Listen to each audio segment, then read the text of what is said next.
ஈஸ்வரியோட சதி திட்டத்தை தமிழ்ச்செல்வி கண்டுபிடிச்சு ஈஸ்வரிய கையும் களவுமா போலீஸ்ல புடிச்சு கொடுத்தா நல்லா இருக்கும்னு நீங்க நினைச்சீங்கன்னா இந்த வீடியோக்கு ஒரு லைக் பண்ணுங்க. வாங்க வீடியோக்குள்ள போலாம். அடியே தமிழ், உனக்கு என்ன புத்தி கித்தி கெட்டு போச்சா? வயிற்றுல புள்ளைய வச்சுக்கிட்டு ஸ்டேஷனுக்கு போறேன் ஜெயிலுக்கு போறேன்னு என்னடி இப்படி பேசிக்கிட்டு இருக்க? அவங்க உன் மேல பழிய போட்டு பேசினா அதெல்லாம் நியாயமாயிடுமா என்ன? என்னைக்கா இருந்தாலும் கடவுளுக்கு கண் இருக்கு, உண்மை வெளியே வந்துதான் ஆகணும். நீ ஸ்டேஷன்ல ஒன்றும் போக வேண்டாம் அப்படின்னு சொல்லிட்டு இங்க வசந்தியுமே தமிழ்ச்செல்வி கிட்ட பேசிக்கிட்டு இருக்க. அதே நேரம் ஜெனி இங்க தமிழ்ச்செல்வியோட வீட்டுக்கு வராங்க. வீட்டு வாசலுக்கு வந்த ஜெனியோ தமிழ் தமிழ் கொஞ்சம் வெளியே வா அப்படின்னு சொல்லிட்டு கோபத்தோட ஜெனி குரல் கேட்க இங்க தமிழ்ச்செல்வி செல்லப்பாண்டி வசந்தின்னு எல்லாருமே வெளியே வர வந்து அங்க நின்றுக்கிட்டு இருந்த ஜெனியை பார்த்ததும் இங்க மனசு ஒடிஞ்சு போய் வேக வேகமா தமிழ்ச்செல்வி அங்க ஜெனியோட கையை பிடிச்சு ஜெனி வா ஜெனி வீட்டுக்குள்ள வா, என்ன இங்கே நின்று பேசிக்கிட்டு இருக்க, வா ஜெனி அப்படின்னு சொல்லிட்டு இங்க தமிழ்ச்செல்வி கூப்பிட போதும் நிறுத்துறியா உன்னோட நாடகத்தை? என்ன ஜெனி என்ன பார்த்து நாடகம் அது இதுன்னு பேசிக்கிட்டு இருக்க? ஆமா, நீ போடுறது நாடகம் தான். உன்கிட்ட சக்தியை கல்யாணம் பண்ணி வையின்னு உன்கிட்ட கெஞ்சினதான். அதுக்காக உன் அப்பா கூட சேர்ந்துக்கிட்டு எனக்கும் நீ கல்யாணம் பண்ணி வச்ச. ஆனா அதை மறக்க மாட்டேன். அப்படி இருந்து கல்யாணம் பண்ற மாதிரி பண்ணிட்டு கடைசியில உன் மாமனார் ராஜாங்க கூட சேர்ந்துக்கிட்டு இப்படி சக்தியை கொலை பண்ணிட்டியே, நீ எல்லாம் நல்லா இருப்பியா அப்படின்னு சொல்லிட்டு ஜெனி பேசிக்கிட்டு இருக்க.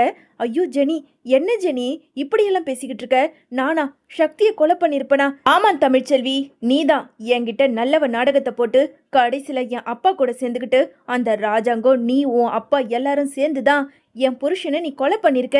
கடைசியில என் புருஷனோட தலையை கூட என்னால் பார்க்க முடியல, முகத்தை கூட பார்க்க முடியல, இப்படி பண்ணிட்டியே அப்படின்னு சொல்லிட்டு ஜெனி கத்தி கதறி அழுதுகிட்டு இருக்க. இதை பார்த்துக்கிட்டு இருந்த வசந்திக்கோ கோவம் வந்து, என்னம்மா உன் இஷ்டத்துக்கு இங்க பேசிக்கிட்டு இருக்க? இங்க பாரு தமிழ்ச்செல்வி, முதல்ல உனக்கும் சக்திக்கும் கல்யாணமே பண்ணி வைக்கலன்னு அவ பேசிக்கிட்டு இருக்கா. ஏற்கனவே அவங்க வீட்டில் பிரச்சனை வந்து தமிழ்ச்செல்வி வாழை வெட்டி இங்கே வந்து உக்காந்துக்கிட்டு இருக்கா.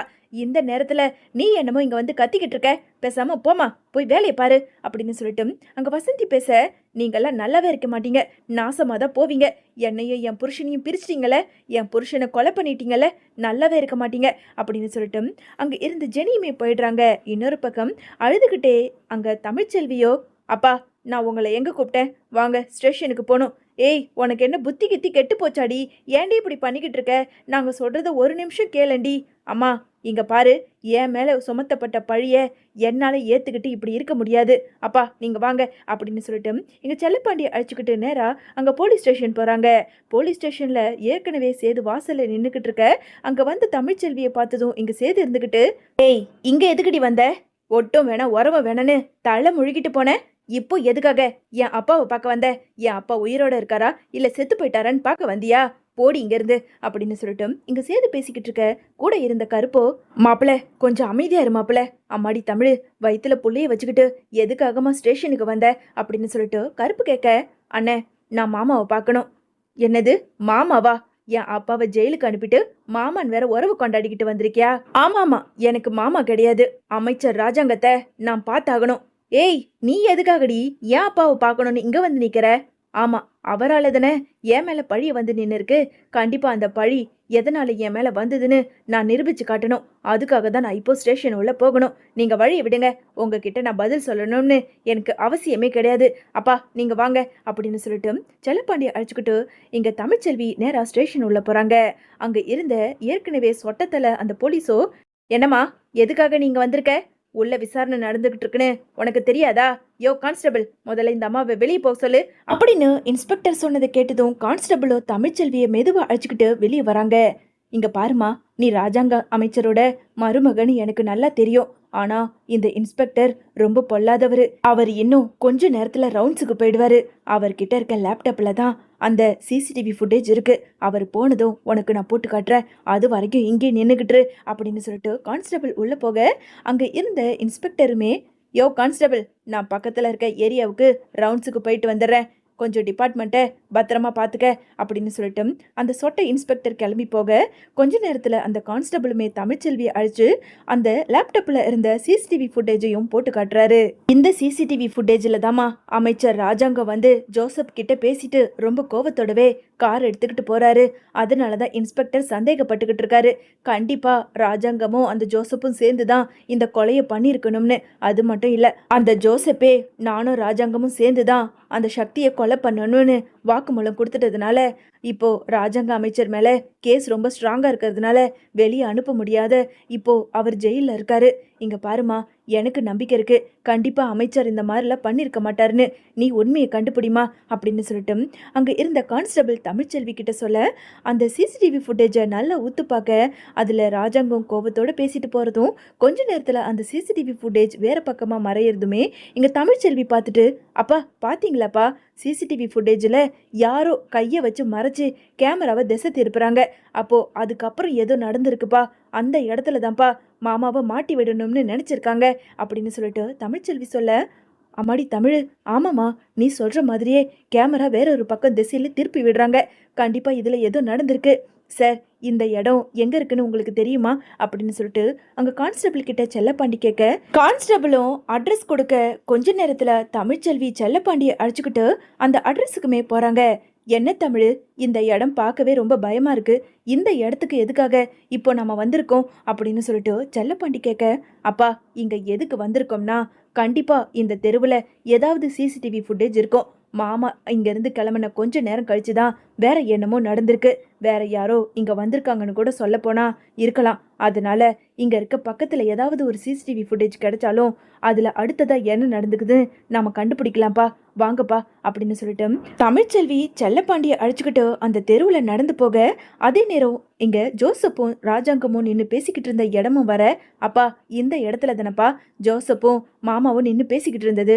அப்போ இந்த பக்கத்துல ஏதாவது ஒரு சிசிடிவி ஃபுட்டேஜ் கிடைச்சாலும் அதுல உண்மை தெரியும்பா, வாங்கப்பா அப்படின்னு சொல்லிட்டு அந்த பக்கமா போக, ஒரு பில்டிங்ல அந்த இடத்துல சிசிடிவி ஃபுட்டேஜ் இருக்கிறதையும் இங்க தமிழ்ச்செல்வி பார்த்துட்டு, அப்பா இந்த இடத்துக்கு நேரா இந்த ஃப்ளாட்ல ஒரு சிசிடிவி ஃபுட்டேஜ் இருக்குப்பா, அதனால இந்த வீட்டுக்குள்ள போய் கேட்டா கண்டிப்பா தெரியும் அப்படின்னு சொல்லிட்டு அந்த வீட்டுக்கிட்ட போய் இங்க தமிழ்ச்செல்வி விசாரிக்க, இங்க பாருங்கம்மா, அப்படியெல்லாம் அனாவசியமா யார் வந்து கேட்டாலும் எங்க வீட்டு சிசிடிவி ஃபுட்டேஜ் எல்லாம் கொடுக்க முடியாது, பேசாம இங்கிருந்து கிளம்புங்க அப்படின்னு சொல்லிட்டு அந்த வீட்டு ஓனரும் சொல்ல, இங்க தமிழ்ச்செல்வியோ கை காலில் விழாத குறையா ரொம்ப நடந்த எல்லாத்தையும் சொல்லி தமிழ்ச்செல்வி ரொம்ப கெஞ்சி கேட்டுக்கிட்டு இருக்க, அதே சமயம் ஐயோயோ என்னம்மா வயிற்று பிள்ளைய வச்சுக்கிட்டு என்னமோ ஏன் காலில் விழுந்துக்கிட்டு இருக்க, சரி உள்ள வாங்க அப்படின்னு சொல்லிட்டு சிசிடிவி ஃபுட்டேஜை அங்க இருந்த ஓனருமே போட்டு காட்ட, அதை பார்த்ததும் இங்க தமிழ்ச்செல்விக்கு ரொம்ப அதிர்ச்சியா இருக்கு. அப்பா பாத்தீங்களாப்பா, ராஜாங்க மாமா இந்த இடத்த விட்டு கிளம்புற நேரம் கொஞ்ச நேரம் கழிச்சு இன்னொரு கார் வருது பாருங்கப்பா, அதுல இருந்து அந்த நீதிமான் தான்ப்பா இறங்குறான் அப்படின்னு சொல்லிட்டு இங்க தமிழ்ச்செல்வி சொல்ல, உடனே இங்க செல்லப்பாண்டி இருந்துகிட்டு, நீதிமானா, அடக்கடவுளே, இந்த நீதிமான், அந்த போஸு, அந்த ஈஸ்வரின்னு இவங்க எல்லாருமே ஒரு கூட்டு சதியாச்சே. அப்படி இருக்கும்போது இவன் எதுக்காக ஜோசப்பை பார்க்க வரணும்? அப்பா இதுல இருந்தே தெரியலையா, கண்டிப்பா நம்ம வீட்ல இருக்கவங்க தான் யாரோ அந்த நீதிமான் கூட சேர்ந்துக்கிட்டு மாமாவை ஜெயிலுக்கு அனுப்புறதுக்காக பக்காவா திட்டம் போட்டிருக்காங்கப்பா, நல்லா பாருங்கப்பா அப்படின்னு சொல்லிட்டு இங்க தமிழ்ச்செல்வி சொல்ல, அடக்கடவுளே, இப்படி எல்லாம் அந்த ஜென்மங்க இருக்குங்க. தமிழ், இதோட நாம விடக்கூடாது, கண்டிப்பா உண்மையை நாம நிரூபிச்சாகணும். அதே தான்ப்பா நானும் சொல்றேன். இப்ப எனக்கு உண்மை தெரிஞ்சு போச்சுப்பா. இந்த நீதிமான் மூலயமா அந்த ஈஸ்வரி நம்ம வீட்டுக்குள்ள இருந்து என்னோட போனை நான் இல்லாத சமயமா எடுத்து என்னோட குரல்ல உங்ககிட்ட பேசி கடைசியில் அந்த ஜெனிக்கும் சக்திக்கும் கல்யாணத்தை பண்ணி வச்சு திட்டம் போட்டு அந்த சக்தியை கொலை பண்ணியிருக்காங்கப்பா. இதுல இருந்தே உண்மை தெரியலையாப்பா அப்படின்னு சொல்லிட்டு தமிழ்ச்செல்வி ரொம்ப அதிர்ச்சியோடையும் கோவத்தோடையும் அங்க செல்லப்பாண்டி கிட்ட பேச, அம்மாடி தமிழ், உண்மையாலுமே உன்னை நினைக்கும் போது எனக்கு பெருமையா இருக்குமா. உண்மையை நீ கண்டுபிடிச்சிட்ட, இனிமே சதி பண்ணவங்கள சும்மா விடக்கூடாது. ஆமாப்பா சார், இந்த சிசிடிவி ஃபுட்டேஜ் என்னோட ஃபோனில் கொஞ்சம் ஏற்றி கொடுக்க முடியுமா அப்படின்னு சொல்லிட்டு இங்கே தமிழ்ச்செல்வி கேட்க, தாராளமாக ஏற்றிக்கங்கம்மா, ஆனால் நாளை பின்ன போலீஸுன்னு எந்த ஒரு பிரச்சனையும் வரக்கூடாது, அவ்வளவு தான் சொல்லுவேன் சார். கண்டிப்பாக யாரும் வரமாட்டாங்க சார் அப்படின்னு சொல்லிட்டு இங்கே தமிழ்ச்செல்வி அந்த ஓனர்கிட்ட சொல்லி தன்னோட ஃபோன்லையுமே அந்த சிசிடிவி ஃபுட்டேஜை எடுத்துக்கிறாங்க. அம்மாடி தமிழ், இப்போ அடுத்ததா நம்ம எங்கே போக போகிறோம்? நேராக ஈஸ்வரியை பார்த்து பேச போகிறோமா? இல்லைப்பா, கண்டிப்பாக இல்லவே இல்லை. இந்த ஆதாரத்தை எடுத்துட்டு போய் யார்கிட்ட கொடுத்து எங்க என்ன பண்ணணுமோ எனக்கு தெரியும், வாங்கப்பா ஸ்டேஷனுக்கே போலாம் அப்படின்னு சொல்லிட்டு செல்லப்பாண்டியை அழைச்சிக்கிட்டு தமிழ்ச்செல்வி நேரா இங்க வழக்கம் போல ராஜாங்கத்தை பிடிச்சி வச்சிருக்க ஸ்டேஷனுக்குமே வராங்க. வந்த தமிழ்ச்செல்வியை பார்த்ததும் இங்க சேது வழியிலேயே முறைச்சிக்கிட்டு இருக்க, இன்னொரு பக்கம் உள்ள இருந்த இன்ஸ்பெக்டரோ, யோ கான்ஸ்டபிள், இந்த லேடிஸை உள்ள விட வேண்டான்னு சொன்ன, மறுபடியும் எதுக்காக உள்ள வந்திருக்காங்க அப்படின்னு சொல்லிட்டு சத்தம் போட, உடனே இங்க தமிழ்ச்செல்வி இருந்துகிட்டு, சார், என் மாமனார் மேல எந்த தப்பும் இல்லை சார், அதுக்கான ஆதாரத்தோட தான் நான் வந்திருக்கேன் அப்படின்னு சொல்லிட்டு அங்க தமிழ்ச்செல்வி சொல்ல, என்னம்மா, என்ன ஆதாரத்தை கொண்டு வந்திருக்க? எங்க இங்க காட்டு. சார் நீங்களே பாருங்க சார் அப்படின்னு சொல்லிட்டு அங்க ஆதாரத்தை காட்ட, என்னம்மா, ராஜாங்கம் கோவத்தோட கார்ல ஏறி போறாரு. அதுக்கப்புறம் ஏதோ ஒரு கார் வருதே, யார் அது அப்படின்னு சொல்லிட்டு அங்க இன்ஸ்பெக்டர் கேட்க, சார் அது வேற யாரும் இல்ல சார், என் மாமனாரோட எதிர்க்கட்சி தலைவர் அந்த நீதிமான் சார். ஏற்கனவே என் மாமனார நிறைய சிக்கல்ல சிக்க வைக்கணும்னு திட்டம் போட்டு அலைஞ்சுக்கிட்டு இருக்கவரு அவரு. அப்போ ஜோசப் கூட சேர்ந்துக்கிட்டு இந்த நீதிமான் தான் சார் அந்த சக்தியை கொலை பண்ணியிருக்கணும். நீங்க நீதிமானை கூப்பிட்டு விசாரிச்சிங்கன்னா கண்டிப்பா உண்மை தெரியும் சார் அப்படின்னு தமிழ்ச்செல்வி சொல்ல, இன்ஸ்பெக்டருமே அந்த சிசிடிவி ஃபுட்டேஜை பார்த்து சந்தேகப்பட்டு அங்க நீதிமான அரெஸ்ட் பண்ணி கூட்டிட்டு வர சொல்ல, வந்த நீதிமான பார்த்து இங்க இன்ஸ்பெக்டரோ, யோ உனக்கு அந்த ஜோசப்பை பார்க்கறதுக்கு அந்த இடத்துக்கு போறதுக்கு உனக்கு என்ன வேலை சொல்லு. ராஜாங்கம் கிளம்புன அடுத்த 5 நிமிஷத்துல நீ அந்த இடத்துக்கு வந்திருக்க. உண்மையை சொல்லு, உண்மையை சொல்லுறியா இல்ல உன்னை தூக்கி உள்ள வச்சு லாடம் கட்டட்டுமா? சார் நான் எவ்வளவு பெரிய கட்சி தலைவர் தெரியும்ல, இவ சொன்னான்னு சொல்லிட்டு என்ன கூப்பிட்டுட்டு வந்து விசாரிச்சுக்கிட்டு இருக்கீங்க? யோ, என்னதான் தலைவரா இருந்தாலும் பரவாயில்ல, அமைச்சரையே வச்சு நாங்க உள்ள லாடம் கட்டி தான் விசாரிச்சுக்கிட்டு இருக்கோம். நீ எல்லாம் எவ்வளவு தூசி, உண்மையை சொல்லு. யோ கான்ஸ்டபிள், இந்த ஆளை கூட்டிட்டு போய் உள்ள கட்டி வை, நான் வரேன் அப்படின்னு சொல்லிட்டு அந்த சொட்டத்தலை இன்ஸ்பெக்டர் நேரா உள்ள போய் அங்க நீதிமான அடி வெளுத்துவாங்க. வழி தாங்க முடியாத நீதிமானோ உண்மையை எல்லாத்தையும் உளறி வச்சிடுறாரு. சார் சார் உண்மையை சொல்லிடுறேன் சார், தயவு செஞ்சு என்ன எதுவும் பண்ணிடாதீங்க சார். சார் அவங்க வீட்டில் இருக்க ஈஸ்வரி சொல்லிதான் சார் இப்படி நான் பண்ணேன். ஆமாம் சார், நானும் அந்த ஜோசப்பும் சேர்ந்து தான் சார் அந்த சக்தி பையனை கொலை பண்ணோம் அப்படின்னு சொல்லிட்டு அங்க நீதிமான் சொல்ல, இதை கேட்டதும் தமிழ்ச்செல்விக்கு ரொம்ப அதிர்ச்சியா இருக்கு. உடனே அங்க செல்லப்பாண்டியோ வெளியே இருந்த சேதுவை அழைச்சு, மாப்பிள்ள கொஞ்சம் சீக்கிரம் உள்ள வாங்க அப்படின்னு சொல்லிட்டு சேதுவை கூப்பிட, அங்க நீதிமான் சொல்ற ஒவ்வொரு விஷயத்தையும் கேட்டு அங்க சேதுவுக்கு ரொம்ப அதிர்ச்சி ஆகுது. யோ ஈஸ்வரியா, யார் யாது புதுசா கதை சொல்லிக்கிட்டு இருக்க அப்படின்னு இன்ஸ்பெக்டர் கேட்க, உடனே சேது இருந்துகிட்டு, அவங்க என்னோட சித்தி. ஆமா சார், அமைச்சர் ராஜாங்கத்தோட தம்பியோட ஒய்ஃப் தான் அவங்க. அவங்க தான் ராஜாங்கம் அந்த வீட்டில் இருக்கிறது பிடிக்கல, அந்த ஆளை எப்படியாவது பழி வாங்கணும்னு சொல்லி அவங்க தான் சார் அந்த தமிழ்ச்செல்வியோட ஃபோனை எடுத்து அவங்க அப்பா செல்லப்பாண்டிக்கு ஃபோன் பண்ணி ஜெனிக்கும் அந்த சக்திக்கும் கல்யாணம் பண்ணி வைக்க சொல்லி குரல் மாற்றி பேசி, அதுக்கப்புறமா செல்லப்பாண்டி அவங்க 2 பேருக்கும் கல்யாணம் பண்ணி வச்சு எப்படியாவது அமைச்சரை அந்த பதவியிலிருந்து தூக்கணும்னு நான் திட்டம் போட்டு அந்த ஜோசப்போட சேர்ந்து அந்த சக்தியை கொலை பண்ணுது அப்படின்னு சொல்லிட்டு ஒவ்வொரு வார்த்தைகளையும் ஒவ்வொரு விஷயத்தையும் அங்க இருந்த நீதிமான் சொல்ல, இதை கேட்டுக்கிட்டு இருந்த கருப்புமே சேதுவை பார்த்து, மாப்பிள்ள தப்பு பண்ணிட்டியே மாப்பிள்ள, நம்ம வீட்டுக்குள்ளேயே சதி வேலை பண்ண அந்த ஈஸ்வரி விட்டுட்டு உன் பொண்டாட்டி தமிழ்ச்செல்வி மேல சந்தேகப்பட்டு இப்படி தமிழ்ச்செல்வியை வீட்டை விட்டு அனுப்பிட்டியே. பாரு மாப்பிள்ள, இப்பயாவது போய் தமிழ்ச்செல்வி கிட்ட மன்னிப்பு கேளு அப்படின்னு சொல்லிட்டு அங்க கருப்பு சொல்ல, உடனே தமிழ்ச்செல்வியோ அங்க கருப்பு சொன்னதை கேட்டுட்டு, போதனே பேசாம கொஞ்சம் அமைதியா இருக்கீங்களா? நான் உண்மையை நிரூபிக்கிறதுக்காக மட்டும்தான் இங்க வந்தேன். நான் எத்தனை தடவை சொன்னேன், அந்த வீட்டில் நான் எந்த தப்பும் பண்ணல, இந்த காரியத்துக்கும் எனக்கும் எந்த சம்மந்தமும் இல்லைன்னு. இப்போ நான் உண்மையை நிரூபிச்சிட்டேன்.